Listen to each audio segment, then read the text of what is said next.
Selamat malam saudara, bola liar kembali menggelendeng ke hadapan Anda.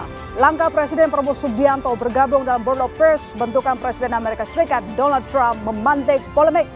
Ada yang menilai masuknya Indonesia ke dalam Dewan Perdamaian memperbesar peluang Indonesia untuk mewujudkan perdamaian di Palestina.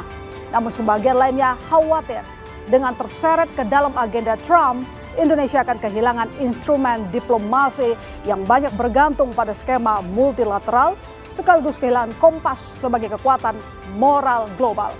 Dengan gabung Board of Pers, apakah Indonesia kian lantang membela Palestina atau justru meninggalkannya? Dengan mendukung Presiden Trump lewat Dewan Perdamaian, apakah politik luar negeri Indonesia masih pro-Palestina?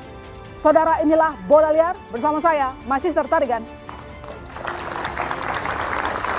Untuk membahas topik kita malam ini sudah hadir sejumlah narasumber di studio. Saya menyapa Respiratoris Sadam Al-Jihad, staf khusus Kepala Staf Kepresidenan. Selamat malam, Mas Sadam. Selamat malam. Ahmad Hairul Umam, Kepala Badan Riset dan Inovasi Strategis Partai Demokrat. Selamat malam, Mas Umam. Selamat malam, Mbak. Hasibullah Satrawi, pengamat politik Timur Tengah. Selamat malam, Mas Hasibullah. Malam. Sudranoto Abdul Hakim, Ketua MUI Bidang Hubungan Luar Negeri dan Kerjasama Internasional. Selamat malam, Pak Abdul. Hamid Awaludin, Menteri Hukum dan HAM 2004-2007. Selamat malam, Pak Hamid. Hikmahanto Juwana, Guru Besar Hukum Internasional UI. Selamat malam, Pak Hikmahanto. Malam. Dan melalui Zoom kita telah bergabung bersama Ahmad Haikal Hasan, Guru Besar K-Culture Silla University Korea Selatan. Selamat malam, Pak Haikal. Selamat malam. Dan nanti juga bergabung bersama kita ada Konira Kundini Bakri, Guru Besar Hubungan Internasional Saint Petersburg State University Russia. Saya langsung bertanya dulu kepada Pak Hikmahanto. Pak, RI ikut BOP-nya dari Trump, tapi tidak ada representasi dari Palestina dalam BOP-nya si Trump ini dan tidak ada rujukan two states solution. RI masih membela Palestina atau justru meninggalkan Palestina? Pertama ya, posisi Indonesia saat ini sudah tergabung. Kenapa seperti itu? Saya pelajari piagam dari Board of Peace, disebutkan di situ pasal 11 ayat 1 mengatakan bahwa negara-negara yang nantinya perlu mendapatkan persetujuan dari domestiknya lah, pengesahan begitu, itu dianggap bahwa piagam ini berlaku untuk sementara. Sampai dengan nantinya ada putusan. Jadi kita sudah masuk. Yang kedua, kalau kita lihat pasal 1 dari piagam BOP ini, itu ternyata seperti tadi Budina katakan, memang Trump membajak. Istilah BOP itu ada di dalam resolusi Dewan Keamanan PBB. Tapi pada saat itu hanya khusus untuk Gaza. Tetapi tidak yang ada di dalam pasal 1. Oleh karena itu Prancis menolak, Macron, sampai kemudian Trump mengatakan saya kenakan 200%. Sekjen PBB tidak menyebut apa-apa mengenai masalah ini. Dia tidak menyetujui. Yang berikutnya, yang ini merupakan sesuatu yang aneh. Selama saya berkarir sebagai dosen hukum internasional, bahwa ada sebuah organisasi internasional di mana ada pribadi yang ditunjuk sebagai chairman, yaitu Donald J. Trump. Pasal 3 ayat 2. Di situ dikatakan bahwa Trump sebagai chairman, sebagai pribadi, itu bisa hanya digantikan kalau dia meninggal, incapacitated atau mungkin sakit, atau dia mengundurkan diri. Nah, sementara Trump yang satunya lagi sebagai wakil dari Amerika Serikat. Disebutkan di situ. Lalu kemudian kalau kita lihat piagam ini, peran dari chairman itu sangat luar biasa. Dia bisa misalnya mengundang, tapi juga bisa mengusir. Seperti Perdana Menteri Mark Carney dari Kanada. Sudah diundang tapi kemudian diusir.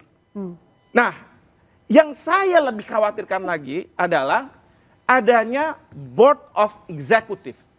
Yang ini ditunjuk oleh siapa? Chairman. Bukan oleh presiden atau oleh misalnya kalau dibayangkan mungkin oleh Pak Menlu, permanent members itu kayak di Dewan Keamanan PBB. Bukan. Ini oleh chairman. Yang di situ ada Menlu Menlu Rubio, kemudian ada juga ada Kushner, menantunya, Steve Witkoff. Yang semuanya adalah pro Israel. Bahkan pada waktu Kushner menyampaikan, ini ada master plan. Ini Gaza udah dibuat kayak begitu. Lalu dia katakan, nanti ini akan di-develop, dan ini sudah digambar oleh developer namanya Yakir Gabay. Dia orang Israel. Saya cek, dia developer orang Israel. Jadi kalau saya ditanya hal seperti itu, yang saya khawatirkan adalah kita masuk dalam jebakan Trump. Kemudian yang kedua, Trump ini lebih berpihak pada Perdana Menteri Netanyahu. Dan baru-baru ini Netanyahu mengatakan bahwa jangan pernah bermimpi bahwa akan ada negara Palestina. Jadi selama saya menjabat. Jadi ringkasnya adalah kita terjebak atau justru Indonesia sedang membela Palestina atau justru meninggalkan, sikatnya Prof? Kita terjebak. Kita terjebak.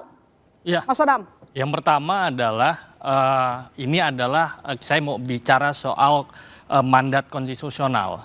Artinya ini adalah mandat konstitusi kita bahwa atas berkat rahmat Allah yang Maha Kuasa dan kemudian penjajahan di atas dunia harus dihapuskan. Ya. Ini di alinea pertama. Yang kedua, kita berbicara soal alinea keempat terkait dengan keikutsertaan dalam menjaga ketertiban dunia dan perdamaian abadi. Nah, ini adalah bagian dari founding principle Republic of Indonesia. Artinya di sini adalah dasar yang kuat bahwa Indonesia ini akan berbicara soal perdamaian dunia. Ini yang pertama. Yang kedua, 1988 Indonesia mengakui negara Palestina. Dalam posisi itulah ketika kita berbicara soal hari ini, apa yang kemudian dilakukan oleh negara Republik Indonesia di Board of Peace adalah bagaimana kita berjuang dari dalam, struggle from within.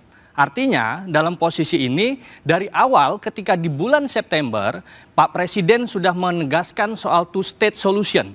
Setelah itu kemudian hari ini ada namanya Board of Peace yang kemudian itu berasal dari Dewan Keamanan PBB, resolusi Dewan Keamanan PBB 2803. Nah artinya dalam konstruksi berpikir seperti ini, inilah yang kemudian diperjuangkan habis-habisan oleh Presiden, oleh Indonesia untuk apa? Untuk memerdekakan Palestina dan perdamaian dunia. Nah inilah konteks berpikir kita ketika kita berbicara soal diplomasi rahmatan lil alamin. Artinya ini diplomasi yang memang ini untuk kemudian kemerdekaan Palestina. Ini tujuan utamanya. Kalau kemudian Board of Peace, artinya di sini Board of Peace ini kita bisa melihat konteksnya. Kalau Dewan Keamanan PBB ada hak veto.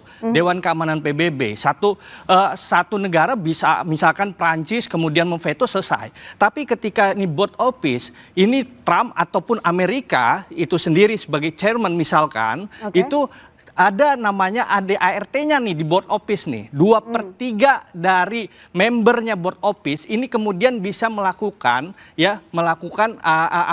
perundingan kembali ketika ada isu-isu yang memang ada dasar ketidakadilan terkait dengan Palestina. Tentunya ketika ini adalah tujuan utamanya Republik Indonesia untuk memerdekakan Palestina, maka inilah dasar yang kuat bahwa kita harus ada we are on the table, not we are on the menu.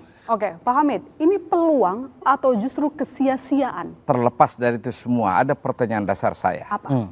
Adalah, ada nggak legitimasi moralnya Presiden Trump mau berbicara dan berikhtiar tentang perdamaian dunia? Itu dulu deh. Setahu saya, Trump itu pro perang. Coba lihat rentetan kejadian. Ya, apa yang terjadi di Venezuela? Intervensi negaranya orang dengan use of force. Penggunaan kekerasan yang dilarang oleh PBB. Kedua, apa yang dilakukan? Mau mengambil alih Greenland. Itulah sebabnya kenapa negara-negara Eropa Barat tidak setuju dengan ini. Ketiga, rencana sudah mengirim kapal induk Lincoln untuk menyerang Iran. Rentetan kejadian ini membuat orang berkata, apakah Trump memiliki legitimasi moral berbicara tentang perdamaian dunia? Kedua, kalau Anda mau menyelesaikan sesuatu, katakanlah Palestina. Saya teringat dengan ucapan Desmond Tutu, penerima Nobel. Kalau Anda mau menciptakan perdamaian, janganlah Anda berbicara hanya pada kawan sendiri, tapi berbicara kepada lawan. Bagaimana dengan Palestina? Kok tidak diikutkan? Itu aja statement saya. Dengan pertanyaan dari Prof. Hamid, tapi tadi kita dengar pernyataan dari Pak SBY yang justru mengatakan setuju dan merasa Presiden Prabowo Subianto jelas pasti punya alasan dan pertimbangan. Mengapa? Karena seperti yang dijelaskan oleh Prof. Hamid tadi bahwa selama ini Trump terlibat dari hal-hal katakanlah Greenland dan lain-lain. Sementara masalah di Gaza itu sudah lama dan tidak pernah terselesaikan. Nanti dijawab, kami segera kembali saudara, tetap di Bola Liar.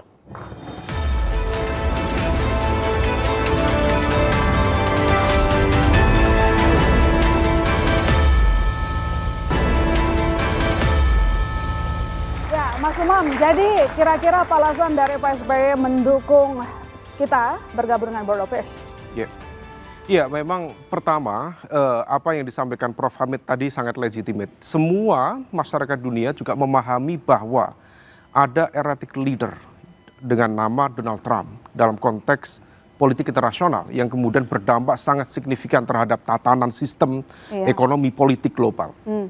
Kemudian erratic leader itu juga bersenyawa dengan realitas historis kita yang mengatakan bahwa memang terjadi deadlock secara struktural. Dan per saat ini kita juga menyaksikan secara kasat mata bagaimana sistem multilateral sama sekali tidak berfungsi. Nah itu berkali-kali terjadi. Maka kalau misal kita hitung resolusi PBB terkait dengan Palestina, berapa yang kemudian akhirnya tidak terjalankan. Mulai dari 1948, 1967, kemudian 2016, 2024, 2025 yang kemudian di follow up ini. Artinya bahwa ada catatan yang cukup serius terhadap sistem multilateral. Nah, oleh karena itu di tengah situasi seperti ini, apa yang disampaikan oleh Pak SBY, kita juga perlu memahami, mungkin memang ada beberapa argumen. Pertama, kita harus memanfaatkan forum apapun, situasi apapun yang memiliki akses terhadap pengambilan keputusan besar, maka manfaatkan itu. Karena bagaimanapun juga kalau misal kita berharap, kita semua pasti percaya pada sistem multilateral. Tetapi fakta di Dewan Keamanan PBB tidak membuka ruang untuk itu. Maka dalam konteks ini, kita bisa mengambil opsi ini dalam konteks membuka ruang, influence from within. Mengambil pengaruh untuk memberikan saran, masukan, dan kita juga harus memiliki positioning yang clear. Bergabung dalam Board of Peace bukan berarti kemudian menjadi anak yang bisa disuruh-suruh bagi Trump. Board of Peace untuk Palestina, tapi Palestinanya tidak ada di situ. Nah, Palestina tidak berada di situ, tetapi ingat, di dalam ada banyak sekali saudara-saudara besar Palestina. Ada Indonesia, ada Bahrain, ada Turki, ada Saudi Arabia, ada Qatar, wala alihi wasabi ajmain. Meski itu di dalam juga nggak ada sih, Mas. Di dalam konteks itu, maka kemudian apa yang menjadi aspirasi bagi Palestina tentu harus kita jaga. Maka komitmen untuk isu-isu two-state solution, komitmen terhadap self-determination bagi Palestina, jangan sampai ini kemudian dipinggirkan. Harus tetap kita pegang, karena ini adalah bagian dari komitmen kita, terutama dalam konteks politik luar negeri Indonesia yang bebas aktif. Nah, oleh karena itu, di dalam konteks ini, politik bebas luar negeri bebas aktif itu bukan berarti menjauhi forum yang kemudian dalam konteks ini barangkali tidak ideal. Tetapi setidaknya kita masuk di situ dengan positioning yang clear, dan kalau misal kemudian Indonesia mampu membangun koalisi, terutama di kalangan middle power countries, Islamic countries yang berada di dalam, atau let's say global south countries di dalam peace, Board of Peace itu, maka situasi barangkali bisa berubah, meskipun itu kecil. Tapi gimana kalau misalnya Perdana Menteri Israel sudah mengatakan di dalam konteks bahwa optimisme jangan itu, pernah membayangkan kita negara Palestina itu akan berdiri selama saya ada. Nah, itu menjadi poin yang penting. Itu menjadi poin yang penting. Supaya apa? Setiap takaran kita memiliki ruang optimisme, tetapi tetap kita sisakan ada potensi yang kemudian kita akan pesimis, kita akan kemudian menerima dan veto ada di tangan chairman. Bagaimana kalau misalnya chairman itu punya keberpihakan pada Perdana Menteri Netanyahu? Saya nggak bisa membayangkan. Kalau misalnya kita di dalam berdebat dalam suatu forum, lalu kemudian chairman mengatakan bahwa inilah seperti ini, bagaimana juga mengalami situasi yang sama. Tapi kan multilateral, tidak hanya satu orang. Ya. Nah, Kalau oleh di karena PBB, itu, di Dewan upaya Keamanan. untuk memberikan pengaruh itu tetap diberikan secara konstruktif. Ini bukan menjadi akhir dari sebuah permainan, tetapi ini bagian dari awal pembuktian. Maka kita berikan kesempatan sambil kita berikan masukan-masukan yang konstruktif. Sementara Dan tetap, harga yang kita harus kalau bayar misal mahal sekali, kemudian ada 15,6 potensi yang kemudian bisa triliun diambil secara sampai kritis, 16 akan triliun. kita sampaikan di sana. Oke, baik. Saya ke Bu Dan- Koni. Bu Koni, apakah langkah Indonesia bergabung dengan Board of Peace merupakan bahwa kita memiliki menjalankan peran bebas aktif atau justru kita terseret ke agendanya si Trump? Saya sih mau jawab ada 8 poin saya pikir ya. Pertama, seharusnya kita itu tidak terburu-buru dan menunda komitmen formal sehingga struktur board itu lebih transparan, lebih jelas dan kita lebih tahu detail. Kemudian kita harus menuntut alignment eksplisit dengan UN Charter. Apalagi juga kita harus juga mampu memposisikan diri, ini yang paling penting nih dan saya walaupun masuk di tengah-tengah saya bisa membayangkan apa yang disampaikan oleh Pak Hikmahanto. Jadi kita tuh harus memposisikan diri sebagai normative guardian. Kita itu bukan power client, normative guardian dengan non-alignment positions, dengan Bandung Spirit. Kita tuh harus sebagai normative guardian.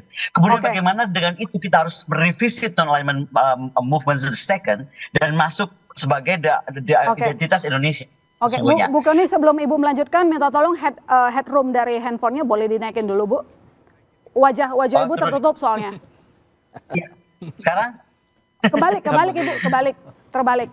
Tapi nanti coba saya lanjut ke Ibu ya. Sekarang saya ke Prof Haikal dulu kalau begitu. Oh sudah, silakan. Baik. Sebentar Baik. Pak Haikal, jadi udah jelas kelihatan wajahnya Bu Koni. Silakan lanjut, Bu. Ya.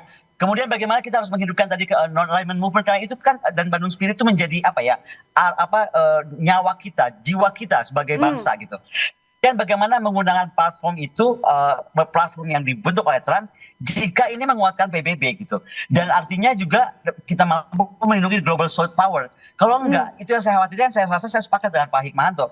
Yang saya khawatirkan, kita ini kan sebenarnya kalau bicara soal Board of Peace, kita belum jelas betul siapa ketuanya, siapa yang mengontrol agenda, siapa yang membiayai. Ini kan mesti very rigid dan untuk berapa lama dia gitu. Kalau tidak, kita akan masuk ke dalam konflik of interest, terjebak dalam Jadi kita ini presiden tetap menjalankan politik bebas aktif atau justru terseret agendanya si Trump?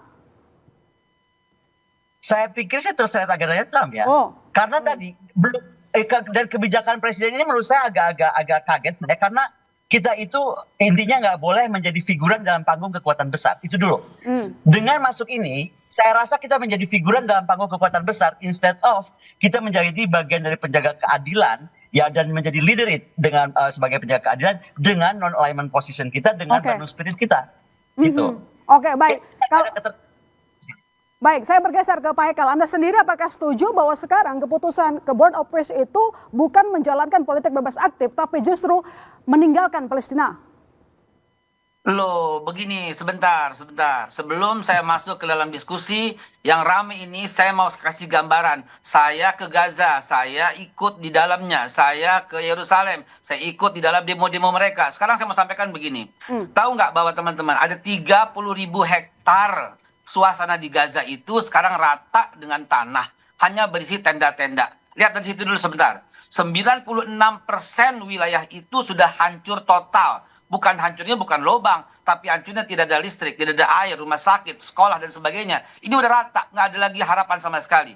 Para pengamat mengatakan ada 200 tahun lebih kalau membiarkan untuk hidup bersama untuk membangun kembali Gaza. Pertanyaannya, apakah kita membiarkan itu semua? Apakah kita menjadi penonton saja, tidak berperan aktif di dalamnya? Kalau kita biarkan itu, 200 tahun rakyat Gaza itu akan terus seperti itu. Apakah ini sesuai dengan undang-undang dasar kita? Teman-teman, disinilah perlunya BOP. BOP hadir yang 13 negara diantaranya itu adalah negara dengan mayoritas muslim yang selama ini udah tentara pro untuk kemerdekaan Palestina. Menolak BOP menurut pendapat saya ini berarti membiarkan rakyat Gaza hidup dalam kondisi seperti itu yang akhirnya akan musnah. Memang itu kok tujuan Israel. Yang kedua, selain membiarkan Gaza dalam kondisi hancur luar ini, kita justru melanggar konstitusi kita sendiri. Kebebasan itu pembukaan UUD udah jelas bahwa kemerdekaan hak segala bangsa dan sebab itu harus dihapuskan penjajahan ya. Karena tidak sesuai dengan peri manusia dan peri keadilan. Jadi ingkar terhadap ini. Jangan lupa. Sekali lagi yang mau saya sampaikan. Posisi Indonesia ini sebagai bridge builder, sebagai pembangun jembatan. Bebas aktif masih kita pegang kok. Kita peduli dengan Gaza dengan seperti ini kok. Dan jangan lupa, ini seperti yang tadi Presiden sampaikan, ini adalah peluang mencapai kemerdekaan Palestina. Terus mentang-mentang ada Trump di sana kita harus ikut apa semua? Justru akan menjadi wasit. Ini kan sudah nyata di mana-mana. Terus saya mau mengomentari tadi seperti yang Pak Hamid katakan, selama ada saya, kata Netanyahu, nggak akan pernah. Loh, Bukan memang saya siapa yang yang bilang setuju itu. Netanyahu? Netanyahu yang bilang itu. Lanjut. Bukan Hamid Oh, sorry, Awaludian ya, yang bilang begitu. Ya, oke. Selama Netanyahu ada di sana, memang Pak, saya ini berpuluh-puluh kali, lebih dari 20 kali mengunjungi Yerusalem, mengunjungi di sana dan ikut bersama di dalam suasana itu. Nggak ada yang suka Pak rakyat Israel dengan Netanyahu. Jadi jangan katakan ini selamanya. Percayalah, kan 1 minggu sebelum serangan itu kita tahu bahwa rakyat sedang menunjukkan mosi tidak percaya kepada Netanyahu. Hampir setiap hari demo penduduk Yerusalem demo terhadap menurunkan Netanyahu. Baik, Jadi selamanya saya Netanyahu coba ke akan Bu memimpin. Kony Jangan dulu. lupa. Silakan merespon tadi dikatakan bahwa kita masih mengikuti politik bebas aktif. Kok ada BOP untuk rekonstruksi begitu? Saya kok ingin menjawabnya dengan begini. Kenapa ya sangat Gaza atau sangat Palestina national interest? Boleh Palestina dan Gaza national interest, tapi kita mesti lihat kita juga punya kepentingan nasional. Yang menurut saya bergabung sebelum desain tata kelola board ini jelas, itu adalah sebuah ketergesaan, gitu loh. Jadi yang kita bahas sekarang bukan soal kita tidak bela Palestina. Bela Palestina is one thing. Tapi bagaimana kita masuk dengan ketergesaan tanpa arsitektur kepentingan nasional kita sendiri, itu berbahaya. Karena kita tidak melibatkan public strategic doctrine kita. Nggak ada yang ngejek ngomong kok, tiba-tiba diputuskan, tiba-tiba udah ditandatangan, dipamerkan gitu kan. Kedua, tanpa melihat DPR. Nah, artinya kita mencerminkan policy inclusiveness dari Presiden, bukan grand strategi negara. Yang saya lagi konteskan ini ke Indonesia-nya, bukan ke Palestina dan Gazanya. Itu udah jelas tujuannya. Tapi kembali kita mesti lihat apa arsitektur kepentingan nasional Indonesia sendiri. Kan nggak bisa memutuskan sebuah strategi besar seperti ini dengan impulsif aja. Ada di situ, oke deh saya join, nggak ngobrol dulu sama rakyat Indonesia, nggak bicara dulu dengan Amanat DPR gitu kan. undang-undang Bu Kony. Ini amanat undang-undang. Amanat undang-undang, jangan ngajarin saya soal amanat undang-undang, Pak. Tapi jangan sampai keputusan hanya diambil sebuah kecurigaan, prasangka buruk, pesimisme. Kalau keputusan diambil dari sana semuanya. Kita mencerminkan polisi Presiden yang impulsif. Dan itu bukan grand strategi. Pak Eka, silakan dijawab. Di mana kepentingan nasional ketika kita bergabung di Board of Peace? Pak Eka, tadi kata Bu Kony bilang kita terlalu Gaza. Di mana kepentingan nasional atas keputusan kita bergabung dengan Board of Peace? Loh bagaimana sih? Lah kan pembukaan boleh jelas bahwa itu bagian dari kepentingan nasional. Kita mengingkari undang-undang, kita menganggar konstitusi sendiri kalau membiarkan hal itu. Gaza ini produk dunia. Nggak ada lagi negara yang seperti ini sekarang, sudah musnah. Terus kita membiarkan begitu. Ya kita menginjak-injak konstitusi kita sendiri dong namanya. Jangan sampai, kalau umpamanya tadi dikatakan gegabah, saya mau balik. Kalau begitu, mana bisa kita mengambil keputusan untuk tidak bergabung, hanya dengan kecurigaan, hanya dengan kekhawatiran, hanya dengan prasangka buruk, hanya dengan pesimisme. Kapan kita membangun dengan penuh optimisme yang seperti ini? Kapan? Ini waktunya. Ini waktunya bergabung dengan Board of Peace, justru menunjukkan. Jangan lupa yang bergabung ini Prabowo Subianto. Yang kemudian dunia telah mengakuinya sebagai macan diplomasi. Ini kalau menurut saya gegabah itu, begini, gegabah itu karena begini. Pada waktu ada pertemuan di Davos, itu saya yakin semua delegasi tidak tahu bahwa akan ada prosesi penandatanganan terhadap piagam BOP. Nggak ada. Dan itu Pak Menlu sendiri mengatakan bahwa ini karena sangat mendesak. Artinya apa? Saya yakin pasal-pasal yang ada dalam piagam BOP itu belum pernah dikaji. Jangankan oleh Kemlu, oleh beliau-beliau yang ada di sana di Davos belum pernah dilihat. Sekarang kalau kita lihat ternyata seperti itu. Apalagi saya bukan mau curiga, Trump itu mau seperti Louis ke-14. Louis ke-14 mengatakan, "L'État c'est moi." Negara adalah aku. Aku adalah negara. Sekarang Trump mau mengatakan, "Le monde c'est moi." Dunia adalah saya. Saya adalah dunia. Sayalah yang menentukan terjadinya katakanlah perdamaian. Dan perdamaian itu seperti Pak Prof Hamid katakan oleh Trump selalu diikuti dengan yang namanya kekerasan, dengan yang namanya tarif. Kamu tidak ikut saya kenakan tarif. Kamu tidak ikut ini, saya serang kamu. Itu sudah nyata. Dan negara-negara Eropa semua sudah mengatakan seperti itu. Bahkan Australia, bahkan Singapura sudah mengatakan seperti itu. Berarti Trump merakit BOP untuk Baik, kebutuhan Ma. dia sendiri, Izin, untuk kepentingan izin, dia sendiri. Baik, izin. Hasbullah, Betul. Anda setuju? Izin. Saya menyimak dari tadi, ini profesor, guru besar, dan para guru bangsa semua. Tapi saya sedih. Semoga saya bisa menyampaikan apa yang ada di pikiran saya. Sedihnya adalah satu. Karena saya khawatir jangan-jangan yang kita sampaikan semua ini tidak membantu masyarakat memahami bahwa kita bangsa Indonesia tulus ikhlas mendukung Palestina. Saya yakin di semua pembicara ini semua dukung Palestina. Tapi gara-gara framing pemutusan, saya khawatir justru yang kita bicarakan tidak membantu rakyat kita dalam memahami ini. Padahal kalau ditanya semua ini kurang lebih saya yakin sama. Kita dukung Palestina, dukung Palestina. Kita tidak suka dengan kebijakan Trump, saya yakin sama. Ini semua kita kritis terhadap Trump. Bahkan yang kritis sama Trump bukan hanya Prof. Hikmah. Orang selevel Thomas Friedman yang orang Amerika sendiri itu dengan kritis menyebut Trump sebagai pemimpin yang narsis. Jadi ini titik kesepakatan. Jangan kemudian dipecah belah untuk kepentingan katakan pemberitaan. Termasuk presiden, DPR. Walaupun atas nama kemajmukan bangsa kita, saya yakin ada berapa persen yang mendukung Israel. Kita bangsa besar, jadi kita hormati. Tapi kalau disurvei secara umum, hakul yakin hampir bulat mendukung Palestina. Kalau ditanya, apakah dengan begini masih mendukung Palestina? Itu pertanyaan jebakan. Yang kalau tidak dijawab dengan tuntas, menggiring masyarakat seakan-akan kita tidak dukung Palestina. Pertanyaan pertama tadi, di mana orang Palestina dalam konsep ini? Jangan lupa Dewan Perdamaian yang dibuat Trump ini. Saya bicara Trump bukan saya suka sama Trump.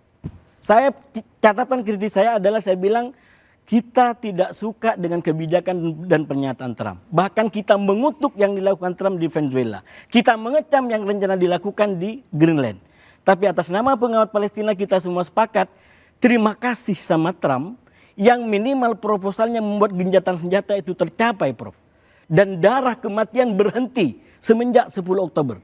Minimal kalau dibandingkan dengan sebelumnya. Sebentar, kalau ditanyakan apakah ada orang Palestina? Ada, yaitu di Dewan Komite Rekonsiliasi Nasional Gaza. 15 orang. Jadi makanya ini benar bukunya udah kasih jawaban. Ini gara-gara menjadi masalah dipotong sana sini. Satu, konsep belum jelas. Konsep belum jelas, mohon maaf Prof ya. Saya masuk ke Prof. Prof sudah ambil kesimpulan ini akan mengarah kepada PBB. Mari kita buka. Bagaimana proses pembentukan PBB? Bisakah PBB hanya didukung oleh 26 negara? Ya, Bisakah kalau misalnya PBB itu Prancis, Presiden Macron yang mengatakan, saya hanya mengutip bahwa Betul. Macron mengatakan kami tidak mau bergabung karena ini bertentangan Itu dengan betul. ide Betul. dari Dewan Keamanan PBB. Itu betul, tapi kalau dikaji secara teks, di mana di pasal itu yang menyatakan ini akan menjadi pengganti PBB. Saya ingin mengatakan, kata Bu Kony tadi, ini semua draft belum jelas, tapi kita berkonklusi masing-masing. Enggak, draft sudah jelas, kan saya sudah jelaskan, saya sudah baca piagamnya. Saya nggak tahu kalau misalnya teman-teman yang berkomentar itu sudah baca belum? Bandingkan dengan resolusi Dewan Keamanan PBB yang berkaitan dengan 20 prinsip poin dari Trump. Dan itu 20 poin itu ada di dalam aneks, di dalam resolusi ini. Nah kalau kita gabungkan gini, saya ini sebagai ahli hukum, saya harus bicara soal pasal. Boleh. Nggak mungkin saya nggak bicara Prof. pasal, saya nggak bicara dari ngawang sana ngawang sini. Maka pada waktu Bapak Presiden tanda tangan, saya segera mencari mana itu piagamnya. Karena saya ingin tahu Prof. seperti apa ceritanya, Mohon maaf. strukturnya. Saya masuk. Saya juga sama. Kalau ternyata ini akan menjadi pengganti PBB, mundur. Karena pertama itu tidak sesuai dengan mandat pembentukan ini. Jangan lupa, Dewan Perdamaian lahir dari mandat Dewan Keamanan PBB 2803. Tapi kan dibajak. Tadi kan Ibu Gina udah mengatakan namanya sama. Saya bilang gini sama mahasiswa saya. 1 minggu berapa hari? 7. Saya bilang brengsek kamu. Kenapa? Tanya dulu hari kerja atau hari kalender. Karena ada 2 penafsiran. Sama seperti BOP. Kita bisa bicara BOP antara resolusi Dewan Keamanan PBB dengan piagam setelah kita bandingkan beda itu. Ya, saya sekali lagi menghormati perbedaannya, tapi sekali lagi di catatan saya Ini menjadi masalah di antara kita karena tadi konsepnya belum jelas, kita sudah berkonklusi masing-masing. Justru Yang kedua soal Palestina. Oke, Karena sebentar. kalau Anda anggap Pasif. sebagai belum jelas, kenapa harus masuk? Ini masuk dalam dalam badan yang tidak jelas, uncertain. Lagi pula kalau dibaca lagi, adakah di situ disebutkan tentang kemerdekaan Palestina? Padahal yang harus diperjuangkan sesuai dengan mandat konstitusi pembukaan Undang-Undang Dasar 45 itulah kemerdekaan. Kalau ini peace, ini tidak mungkin peace itu tanpa justice. Tidak mungkin peace itu kalau tidak merdeka. Mereka orang Gaza dikasih makan, kemudian Gaza dibikin Riviera the Middle East, banyak hotel dan sebagainya untuk dikenyangkan, tapi tidak merdeka. Jadi sebetulnya BOP itu tidak menyelesaikan masalah. Kenapa kita harus masuk kepada situasi, kepada badan yang bermasalah? Tadi sudah jelas, cacatnya banyak. Jadi menurut saya, kalau bahasa MUI, itu masuk di situasi yang tidak jelas, itu berdosa. Harus jelas dulu. Nah ini Saya masuk. dilemanya. Dilemanya. Jadi Pak Sadam, Perdebatan apa akademik kira-kira dalam untuk konteks ini baik, politik apa kira-kira? internasional sebaiknya tidak membawa terminologi dosa dan tidak dosa. Tapi begini. Saya udah Oke, bilang Ayo, MUI. singkat saja. Silakan, Saya singkat masuk. Yang pertama adalah di 25 negara tersebut. Baik. Jadi kira-kira pertanyaan saya berikutnya nanti, apa untung ruginya Indonesia bergabung dengan BOP? Nanti dijawab Mas, boleh lihat sekali kembali. Oke.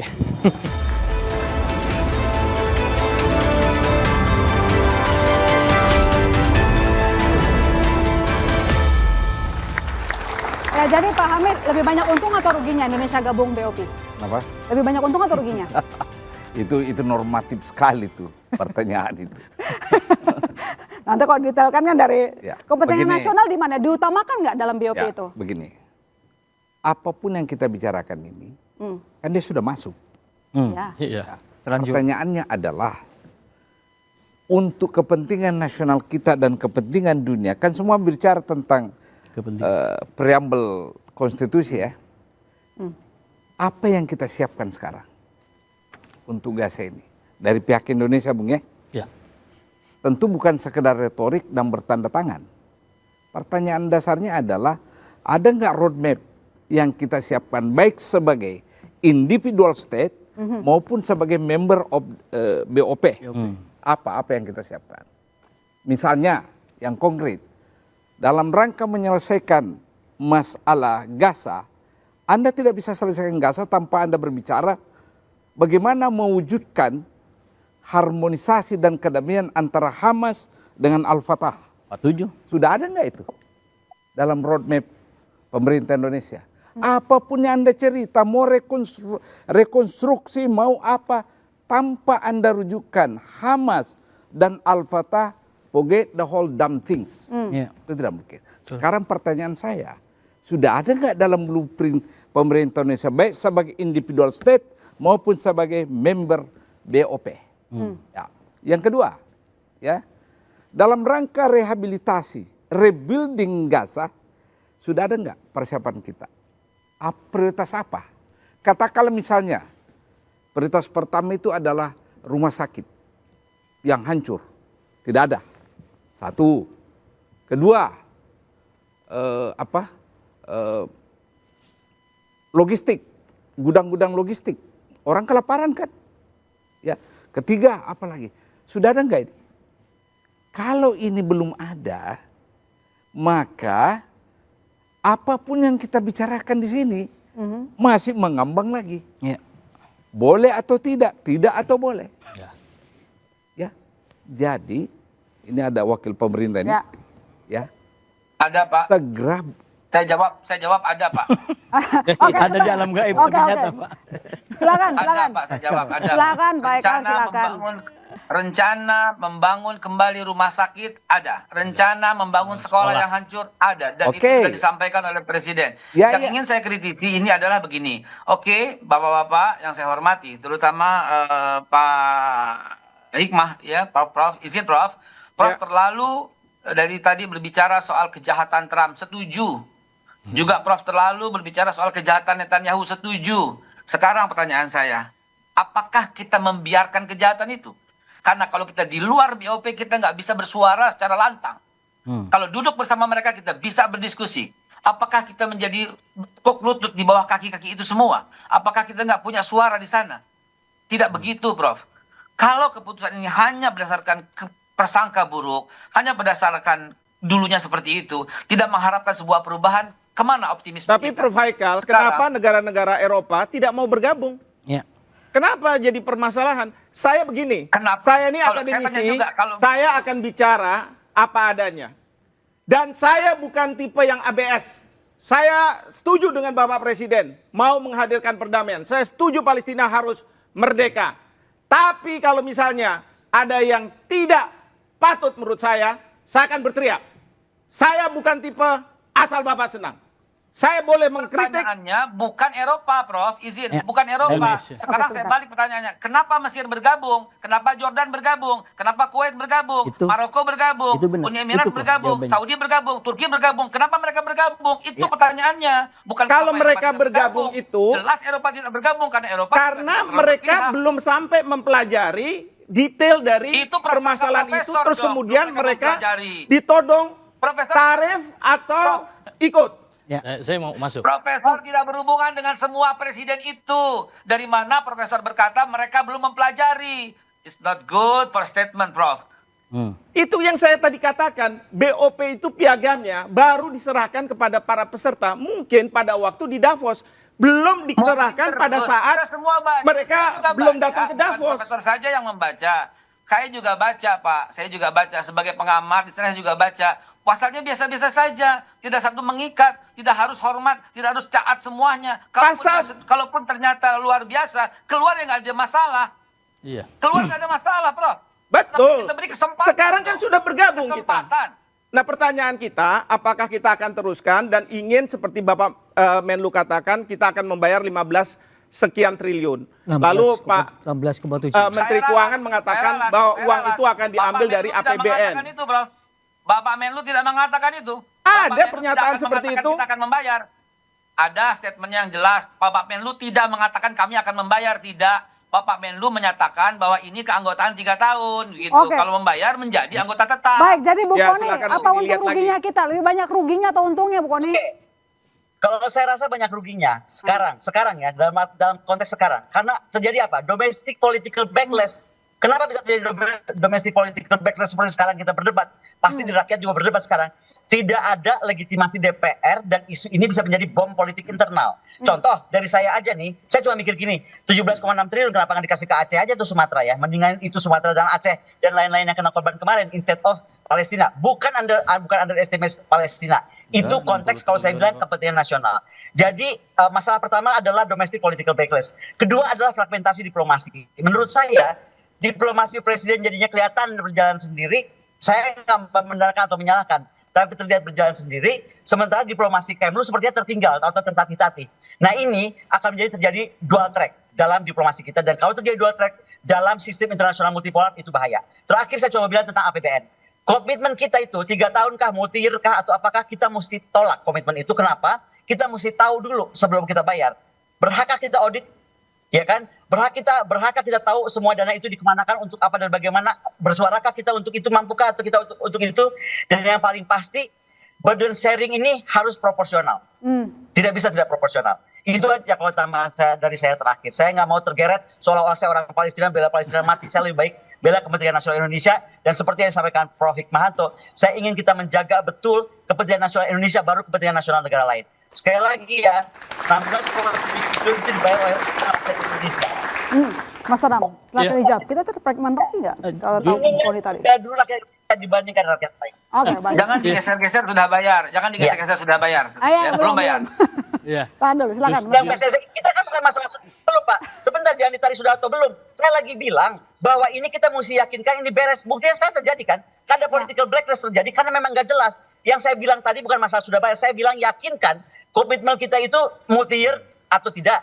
Kemudian Oke. mampukah kita mengaudit dan bertanya tentang transparansi audit. Yang ketiga pastikan tidak ada ada keadilan pada burden sharing dalam yang proporsional dalam Oke, pembayaran itu. baik. Dijawab sama Saya Mas bilang. Adam. Silakan Mas Adam. Yang pertama adalah tadi disampaikan Babe Haikal juga bahwa ini belum dalam konteks berapa bayarnya ya. Tadi kalau sudah disebutkan berapa 1 billion dolar, ini juga belum disampaikan bahwa apakah ini kemudian menggunakan Sorry. Di sini ya. Saya tinggal di Rusia. Yang saya tahu Presiden Putin langsung komitmen 16,7 triliun. Oke, 16, iya betul. Kita akan wajib membayar sebesar angka itu. Makanya saya bilang dalam persepsi saya 16,7 triliun ini belum disampaikan apakah ini menggunakan APBN atau kemudian ini adalah bagian dari humanitarian aid. Artinya ini bagian bentuk dari kemanusiaan itu sendiri.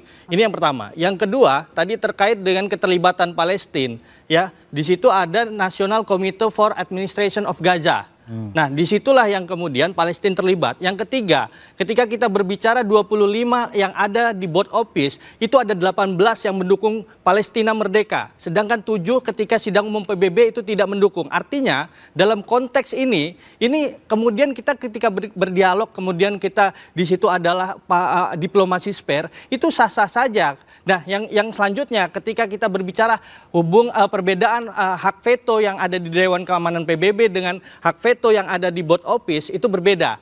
Hak veto yang ada di Dewan Keamanan PBB itu tadi ada 5 negara.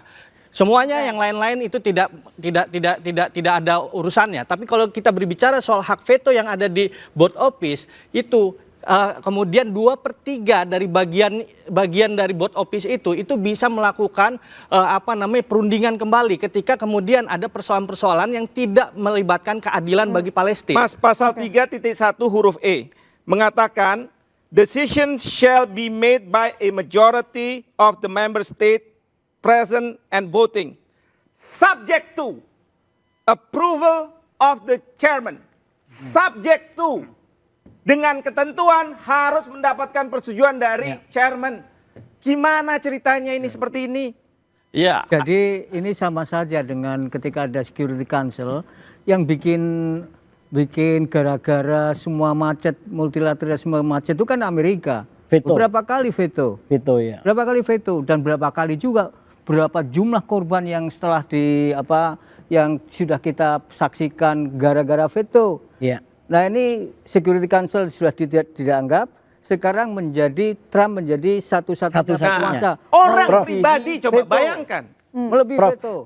Kalau sumpamanya konsepnya, dan bahayanya tinggi, apalagi kalau tadi ada sebutkan ini belum jelas semuanya. Ya. Jadi bagaimana kita bisa masuk dalam sebuah badan yang tidak jelas, uang itu kemana?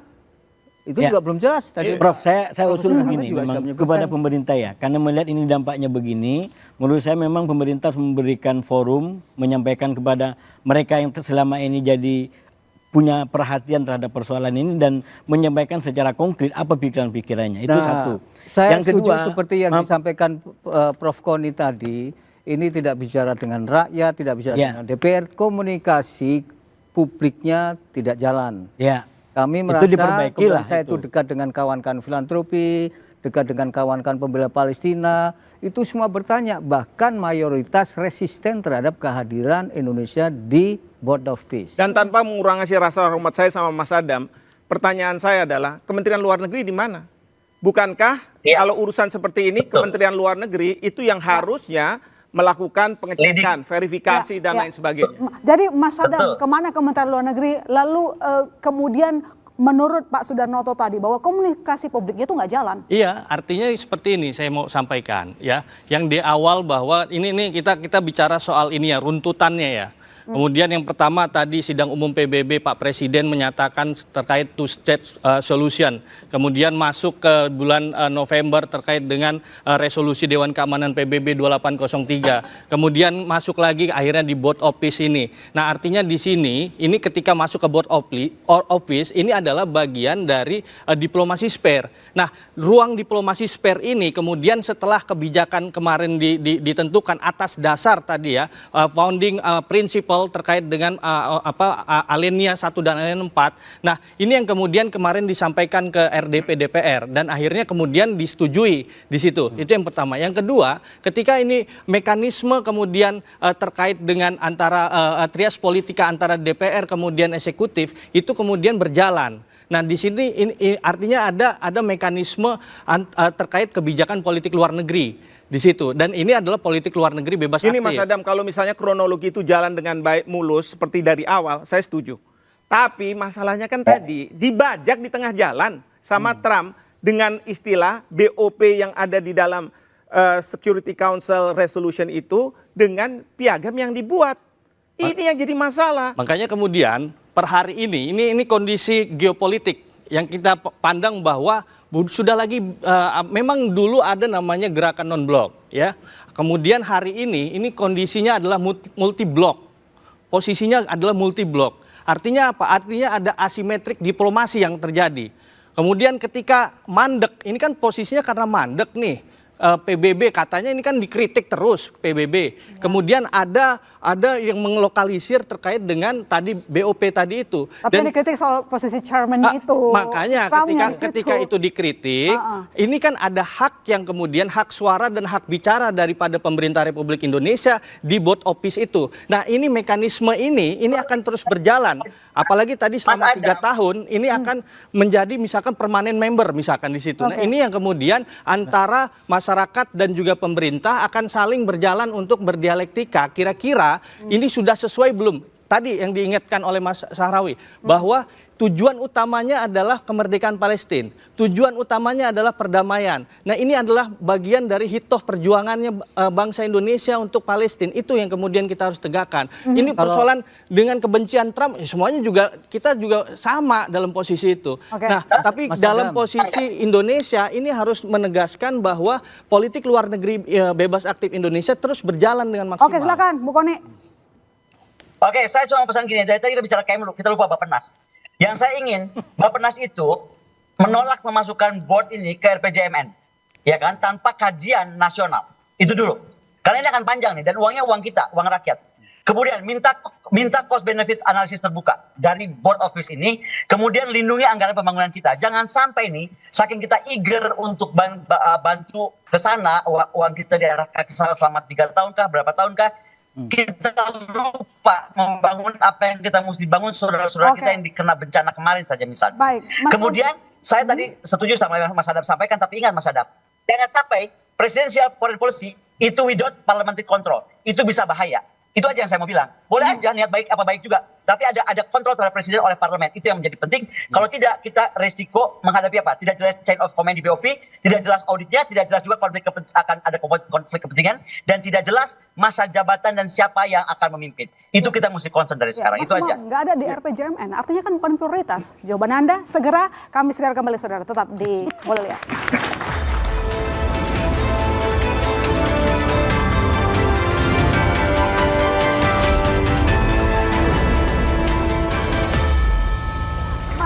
Sampaikan tadi, tidak masuk RPJMN, artinya kan belum dikaji.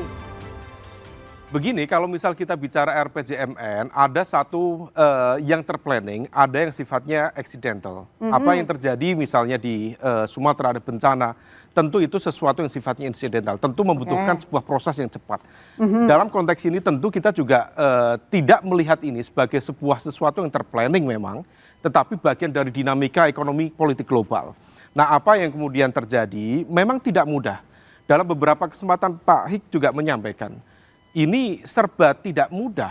Karena bagaimanapun juga kalau Trump memberikan ancaman tarif 200% kepada Prancis dan secara ekonomi mereka jauh lebih siap misalnya, ketika kemudian itu diarahkan kepada Indonesia, tentu ada konsekuensi ekonomi yang kalau diperbandingkan dengan 1 miliar US dollar tadi, barangkali kalkulasinya juga menjadi lebih kompleks. Berarti kita gabung board of peace ini ada kaitannya dengan masalah tarif resiprokal yang dikenakan oleh Trump. Tapi gini, kalau sama Trump itu ada taku istilahnya. Trump always chicken out. Jadi di ujung pasti Trump bilang, udahlah saya nyerah. Buktinya apa? Greenland dia mengenakan kepada negara-negara yang tidak setuju sekian persen. Sekali lagi, yang kita sampaikan, memang ini satu jenis kategori pemimpin yang sangat eratik, unpredictable. Dia sampaikan tarif, berapa kali berubah-ubah. Tetapi sama saja, ketika kemudian itu diarahkan ke kita, memang dalam konteks perdagangan ekspor impor kita, Indonesia dengan Amerika, praktis hanya 9-10%. Tetapi itu sangat jauh dibanding dengan Asia Tenggara atau dengan China misalnya. tetapi impact terhadap sektor real, karena itu banyak yang diekspor ke Amerika, itu berkaitan dengan hal-hal yang terkait dengan sektor real, itu impactnya bisa kemana-mana, di tengah situasi yang memang tidak mudah. Nah ini yang kemudian memang pemerintah harus menakar. Ada satu dinamika politik, ada satu dinamika ekonomi.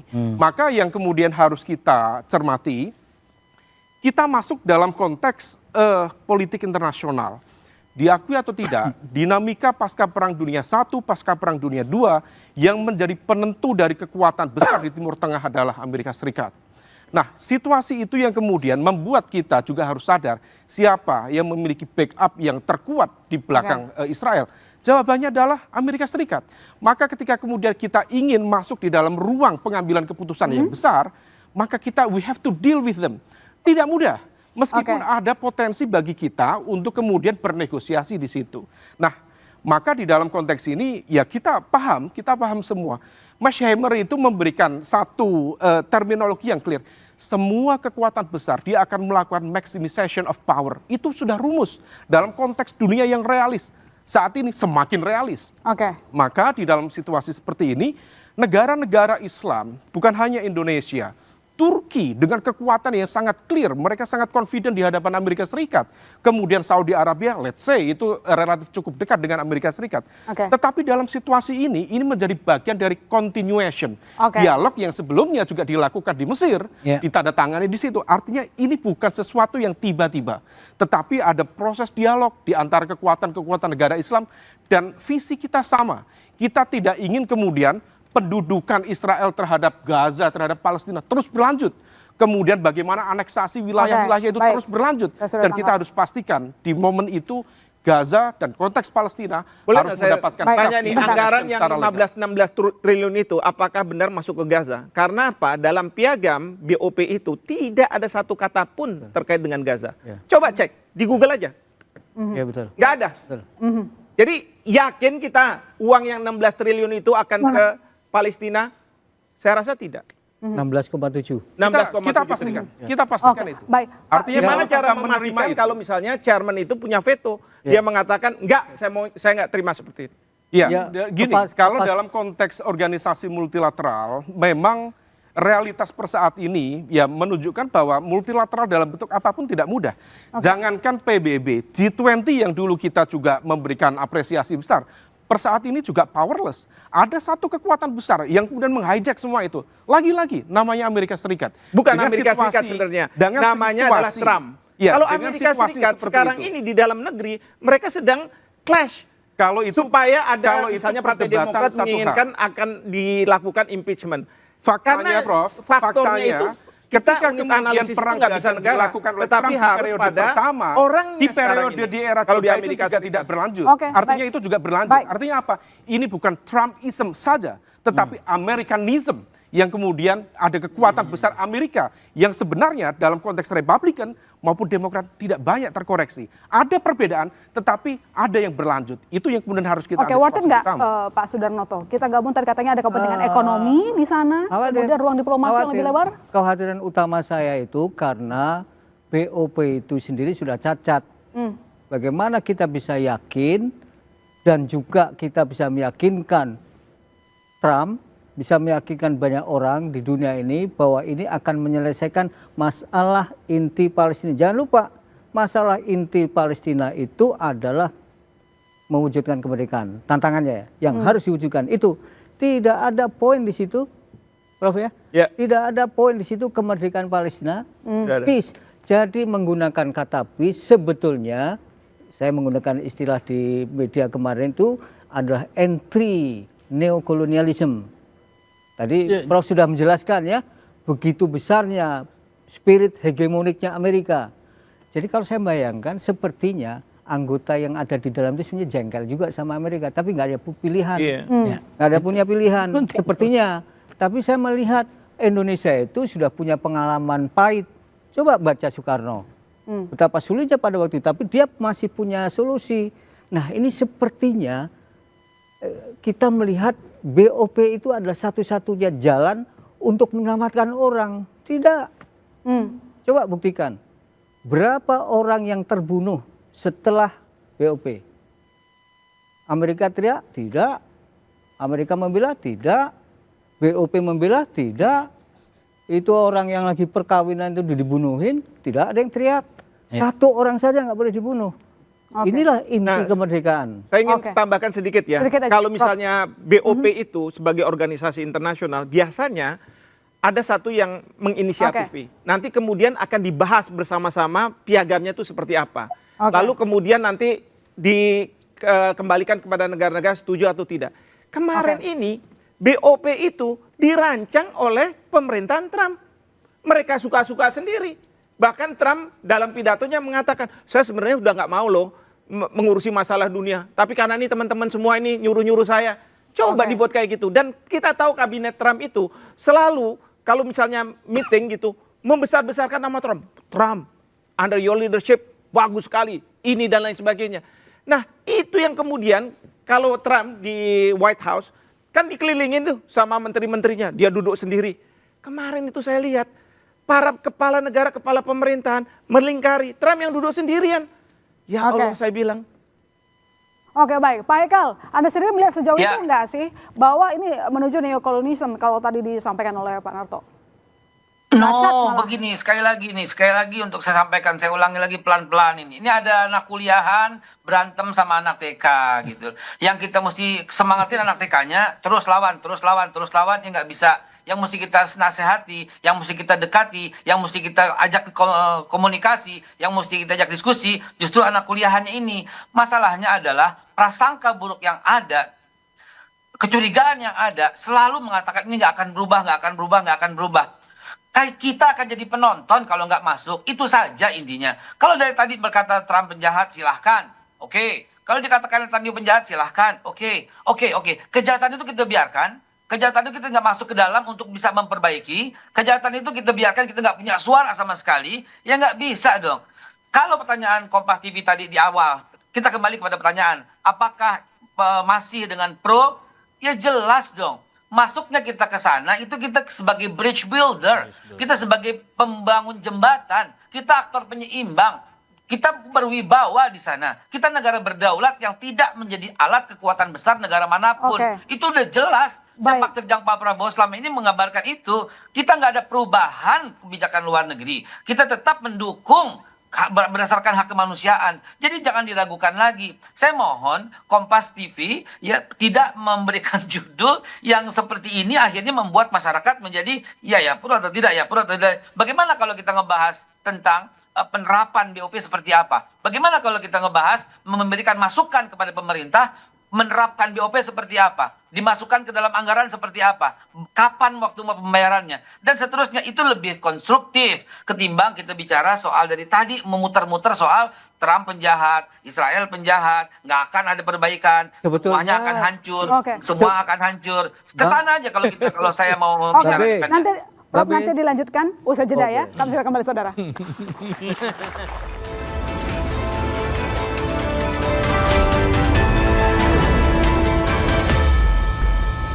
Ya, jadi Prof. Hamid, BOP ini untuk kepentingan perpanjangan kepentingan politik, ekonomi, dan negara think tank atau memang perpanjangan tangan kita untuk membela Palestina?